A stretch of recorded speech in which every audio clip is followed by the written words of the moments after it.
ക്ലാസിൻ്റെ ഒരു ഇന്നിങ്സ് അതൊരു ഒരു ഷോട്ടുകളും മറ്റുമൊക്കെ ആയിട്ടുള്ള അദ്ദേഹത്തിൻ്റെ മത്സരം അതും ഇന്ന് ഹൈദരാബാദിനെ സംബന്ധിച്ചിടത്തോളം ഗുണകരമായി. അതായത് ചെന്നൈയുടെ ബൗളിംഗ് മോശം ബൗളിംഗ് നിരയുണ്ടെങ്കിൽ അതിനെ അടിച്ചൊതുക്കുന്ന രീതിയിലേക്ക് ഹൈദരാബാദ് മാറി എന്നുള്ളത് കൊണ്ട് തന്നെയാണ് ഇന്നത്തെ മത്സരം. ക്ലാസിൻ്റെത് പ്രധാനമായിട്ടും കുറച്ച് ക്യാച്ചുകളൊക്കെ ഡ്രോപ്പ് ചെയ്തിരുന്നു. ഇഷാൻ കിഷനെയും ചെന്നൈയുടെ ഫീൽഡിങ്ങും വലിയൊരു പ്രശ്നമായിട്ട് നിൽക്കുന്നുണ്ടായിരുന്നു.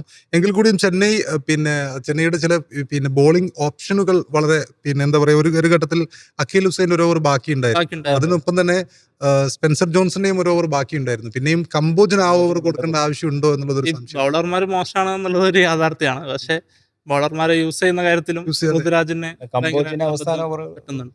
കാരണം കമ്പോജ് കഴിഞ്ഞ മത്സരത്തിൽ എക്സ്പോസ്ഡ് ആയതാണ്. അപ്പോൾ ഒരേ ലെങ്ത്തിലാണ് പന്ത് ഇട്ട് കൊടുക്കുന്നത്. ഇഷാൻ കിഷനൊക്കെ ഒരേ ലെങ്ത്തിൽ ഇടുന്നു, സ്ലോ ബോൾ ചെയ്യില്ലടാ എന്ന ഒരു മട്ടിലാണ് കമ്പോജിന്റെ പന്തുകൾ. അതായത് പലപ്പോഴും അതായത് ആളുകൾക്ക് എതിർ ബാറ്റർമാർക്ക് കൃത്യമായും ജഡ്ജ് ചെയ്യാൻ കഴിയുന്നു എന്നുള്ളതാണ് ഏറ്റവും പ്രധാനപ്പെട്ട പോയിന്റ്.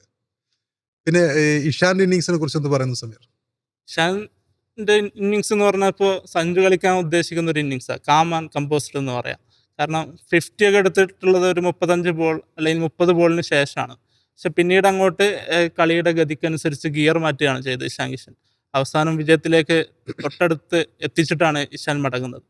അപ്പോൾ ഇഷാന്റെ പ്രകടനം അഥവാ ടോപ്പ് ഓർഡർ ഇപ്പോൾ ഒന്ന് ട്രാവിസ് ഹെഡ് നന്നായിട്ട് കളിച്ചിട്ടില്ല.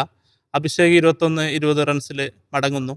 ആ സമയത്ത് താനാണ് ഇത് ആങ്കർ ചെയ്യേണ്ടത് എന്നുള്ള ഉത്തരവാദിത്വ ബോധത്തോടെ പന്ത് നേരിട്ട് മെല്ലെ കളിച്ച് പിന്നീട് ഗിയർ മാറ്റുന്ന ഒരു ശൈലിയാണ്. അതാണ് ശരിക്കും ഒരു കളിക്കാരൻ എന്നുള്ള രീതിയിൽ വേണ്ടത്.